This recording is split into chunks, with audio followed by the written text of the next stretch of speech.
আমরা আসলে যখন লাইভটা করতেছি কারণ হচ্ছে নেটওয়ার্কের সমস্যা ছিল, নেটওয়ার্ক ভালো না। যাই হোক, আবার আসলাম আপনাদের মাঝে।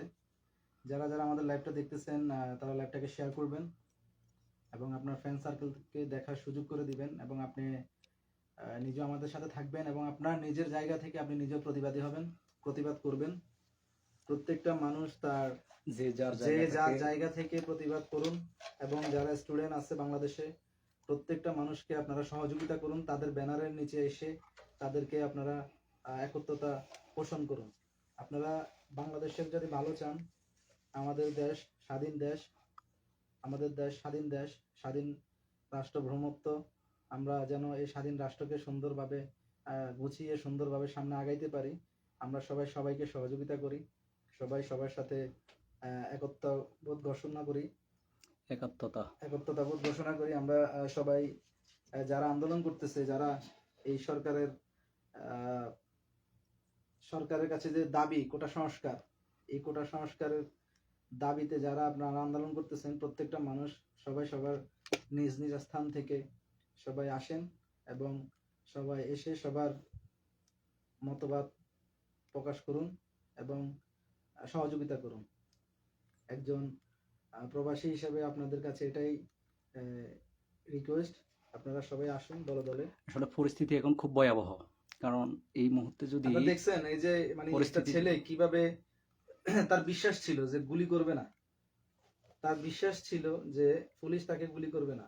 কতটা বিশ্বাস থাকলে একটা মানুষ গুলির সামনে দাঁড়ায়, কতটা বিশ্বাস থাকলে একটা মানুষ যে বন্দুকের নলের সামনে দাঁড়ায় যে তাকে সে গুলি করবে না। কিন্তু আপনারা দেখেছেন তাকে নির্মমভাবে হত্যা করা হয়েছে। এটা পরিকল্পিত হত্যা, এটা আমি মনে করি হত্যা। আর যে পুলিশটা তাকে গুলি করছে, এটা আপনারা একেবারে ক্লিয়ার দেখছেন আপনারা সবাই, যে পুলিশটা তাকে কিভাবে হত্যা করছে, একেবারে সরাসরি গুলি করছে। ইভেন শুধু ওরে না, আরো অনেক ছাত্রছাত্রীকে তারা হত্যা করছে। তো এটারও বিচার করতে হবে, বিচারের আওতায় আনতে হবে সবাইকে। যারা যারা আমাদের স্টুডেন্টদেরকে, ভাইদেরকে হত্যা করছে, বোনদেরকে হত্যা করছে এবং ইনজুরি করছে, প্রত্যেকটা জিনিসের হিসাব দিতে হবে আপনাদেরকে। আপনাদেরকে কে অধিকার দিচ্ছে গুলি করার জন্য? কে অনুমতি দিচ্ছে? অথচ এই যে গুলি, এই যে আপনারা যে গুলি করছেন, এই গুলির টাকাও কিন্তু প্রবাসীরা দেয়, রেমিটেন্স যোদ্ধারা দেয়। তারপরে বাংলাদেশের প্রত্যেকটা মানুষের ইনকামের ট্যাক্স দিয়ে আপনাদের এই গুলি কিনা হয়, বুলেট কিনা হয়। আর সেই গুলি, সেই বুলেট আপনারা আমাদের বুকে মারছেন। এটা কখনোই আমরা একজন দেশপ্রেমিক মানুষ হিসেবে আমরা কখনো এটা কামনা করি না। আপনারা দেশপ্রেম করেন, আপনারা বলেন মুক্তিযুদ্ধ চেতনা আপনারা, কিন্তু আপনারা কি দেখাইছেন? 52-এর ভাষা আন্দোলনকে হার মানাইছে। কালকে পরশু যে গত পরশু যে আপনারা যেভাবে ঝাঁপিয়ে পড়ছেন হায়নাদের মতো, পাকিস্তানি হায়নাদের মতো আপনারা যেভাবে ঝাঁপিয়ে পড়ছেন, এটা আসলে 52-এর ভাষা আন্দোলনকে হার মানাইছে। কি বলবো, আসলে অনেক কথা বলতে গেলে অনেক কথা, ভারাক্রান্ত হৃদয় নিয়ে অনেক কথা বের হচ্ছে না, বলতে গেলে অনেক কথা। তো আপনারা লাইভটাকে শেয়ার করেন, আপনারা নিজেদের মতবাদ, আপনাদের মতামত আপনারা কমেন্টের ভিতরে জানান। আগামীকালকে ইনশাআল্লাহ সবাইকে সতর্ক থাকতে হবে, মারাত্মক সতর্ক থাকতে হবে, কারণ দেশের পরিস্থিতি খুবই খারাপ, হয়তোবা দেশের পরিস্থিতি অনেক খারাপ। কালকে শুক্রবার, অনেক সময় দেখা যায় শুক্রবারে অনেক ঝামেলা হয়। তো সেখানে আপনারা সবাই সতর্কতা অবলম্বন করবেন, থাকবেন এবং যে যার স্থান থেকে আপনারা প্রতিবাদ করবেন। সোহেল, এখন তোর কি মতামত, এটা তুই বল, শুনি। আমরা তো কি করবো, আমরা তো শেয়ার করতেছি সবকিছু যা ইন্টারনেটে দেখতেছি সেটাই। এখানে মিডিয়া তো কোনো কিছু প্রচার করতেছে না। আর সবসাথে বড় কথা হচ্ছে, যারা আন্দোলন করতেছে এরা কিন্তু বা প্রচার করার সুযোগ পাইতেছে না এরা। এই জন্য তারা তো আন্দোলনে ব্যস্ত। এখন ওই পয়েন্টগুলোতে যারা আন্দোলন করতেছে না তাদের উচিত তাদের এই আন্দোলনগুলোকে উঠে ধরা, যে কোন কোন জায়গায় কি হচ্ছে না হচ্ছে এগুলো উঠে ধরা, তাহলে অন্তত মূল জিনিসটা আসবে। আর মিডিয়া তো এগুলো প্রচার করবে না। আর যারা আন্দোলন করতেছে তারা ব্যস্ত আন্দোলন নিয়ে, তাদের হয়তো ইন্টারনেট সমস্যা, কারো কোনো চার্জ থাকবে না, কারো নেট থাকবে না, এমনি দেশের পরিস্থিতি খারাপ। এরপরে আবার অনেক সার্ভার ডাউন, ইন্টারনেট অনেক স্লো। যাই হোক, এখন আমাদের তো এখন একমাত্র ভরসা হচ্ছে এই যুগে, বর্তমান যুগে আমাদের সবচেয়ে এই একমাত্র ভরসা ইন্টারনেট, মোবাইল। আর ইন্টারনেট না থাকলেও যারা পয়েন্টগুলোতে আছে, আন্দোলনের পয়েন্টগুলোতে আছে, যারা এই জিনিসগুলো ভিডিও করে রাখা দরকার। আর এই আন্দোলনে যদি ছাত্ররা যদি হেরে যায়, তাহলে দেশের অনেক বড় একটা ক্ষতি হবে। হাজার হাজার স্টুডেন্ট মামলা হামলা অনেক কিছুতে জড়াই পড়তে হবে। আর আমাদের বড় বড় দলগুলা, দেশের বড় বড় দলগুলা দলীয়ভাবে না, ছাত্রদের ব্যানারে নামা দরকার এখন সবচাইতে কঠিন সময়। এই সময় যদি না দাঁড়ায়, আর দাঁড়ানোর সময় নেই। দেখা যাক ভবিষ্যতে কি আল্লাহ পাক কি করে। ঠিক আছে, আমি ধন্যবাদ মনে করছি সবাইকে। তুই একটা গান সোহেল, গাইবি, দেশকে নিয়ে একটা গান রাত গাইবি। আসলে তো ইনশাল্লাহ কালকে একটা মানবকে নিয়ে একটা গান, কি বলস তুই? আচ্ছা, ইনশাল্লাহ। আমি আসলে লাইভে কখনো আসি না, আমার আসলে এরকম এক্সপিরিয়েন্স নাই ফেসবুক লাইভ কিভাবে করে, কি আসল বিষয়। আজকে প্রথমবারের মতো আমার ফ্রেন্ড সোহেলের লাইভে আসলাম, সোহেলের পেজ থেকে লাইভে আসলাম। তো যে ব্যক্তিগত মতামত দেওয়ার জন্য, ব্যক্তিগত বাস। মতামতে এতটুকুই, মানে আমার আসলে আমি কখনো এই ধরনের কথা বলিও না, আমাদের এবং কি আমি কোনো আসলে বাধ্য হয়ে এখন বলতে হইতেছে।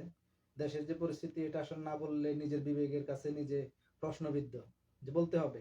আমাকে কে কিভাবে নিতেছে সেটা জানি না, বাট আমি আমার দিক থেকে, আমার জায়গা থেকে আমি যেটা বলার সেটা বলতেছি। এটা আসলে একজন নাগরিক হিসেবে, বাংলাদেশী নাগরিক হিসেবে এটা আমার নৈতিক দায়িত্ব। আমি এই জন্য আমি বলতেছি, এখন আপনারা প্রত্যেকটা মানুষ এভাবে আপনারা নিজেরা নিজেদের স্থান থেকে বলেন। দেশের প্রতিবাদ থাকুক। অবশ্যই একটা মানুষের প্রতিবাদ থাকতে হবে। আপনার ভিতরে যদি প্রতিবাদ না থাকে, আপনার ভিতরে যদি চেতনা না থাকে, আপনার ভিতরে যদি মনুষ্যত্ব না থাকে, আপনি কখনো ভালো মানুষ হতে পারবেন না। ন্যায়কে ন্যায় বলার মতো, অন্যায়কে অন্যায় বলার মতো সাহস থাকতে হয়। আর অন্যায়ের পক্ষে বা ওইখানে নীরবতা পালন করা মানে ওই পক্ষে যাওয়া। হ্যাঁ, নিরাপত্তা সম্মতির লক্ষণ একটা তো কথা আছে না? হ্যাঁ, এখানে ওইটাই। আমরা নীরব থাকতে পারতেছি না।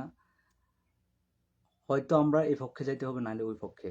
তো যেখানে দেশের 95 থেকে 96% মানুষ আজকে তারা স্টুডেন্টদের পক্ষে, আর এটা হচ্ছে যৌক্তিক দাবি, এখানে অযৌক্তিক কিছু না, এখানে অযৌক্তিক কিছুই নাই। আর যারা কোটার পক্ষে বা কোটা নিয়ে যারা পড়ে আছে, আসলে এরা এই কোটা দিয়ে কত জায়গায় কতভাবে যে সুবিধা নিচ্ছে, এটাও বলা মুশকিল। আর যেখানে ধর উনিশশো এই কোটা একাত্তরে যারা থাকার জন্ম নিছে, কোটা উনিশশো থাকার একাত্তরে কারণে যারা জন্ম নিছে, হুম, 1971 যারা জন্ম নিছে, এইরকম লোক মুক্তিযুদ্ধ সার্টিফিকেট পাইছে, অথচ হাজার হাজার মুক্তিযুদ্ধ এখনো সার্টিফিকেট পায় নাই, তাই না? এখনো সার্টিফিকেট পায় নাই। ওই যে একটা বাউল শিল্পী কি আছিল না, এর নাম বাউল শিল্পী আব্দুল কুদ্দুস বয়াতি, মেবি হ্যাঁ, কুদ্দুস ভাই। আব্দুল কুদ্দুস বয়াতি একজন মুক্তিযোদ্ধা ছিল।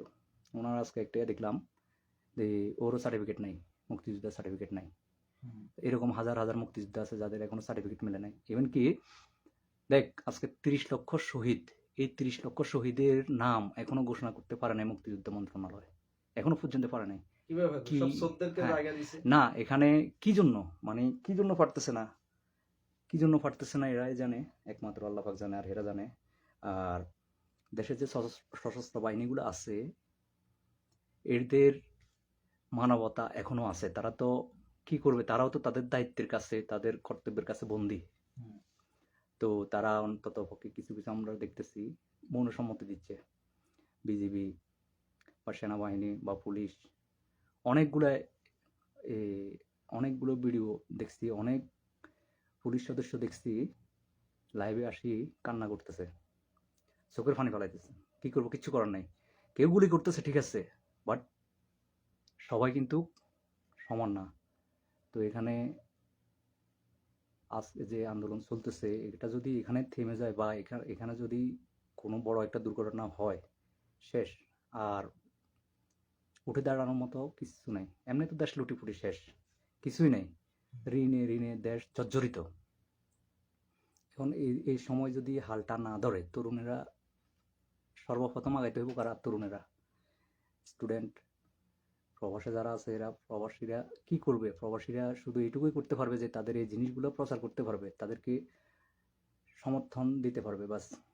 আমরা তো আর কিছু করতে পারতেছি না দোয়া ছাড়া, আর এই প্রচার ছাড়া আমাদের তো আর কিছু করার নাই। তো ইনশাল্লাহ সবাই সবার জায়গা থেকে অন্তত প্রতিবাদ করা দরকার। সবাই সবার জায়গা থেকে প্রতিবাদ করি, যেটাই হোক। আমরা অন্যায়ের পক্ষে, আমাদের দ্বারা দল পূজা সম্ভব না।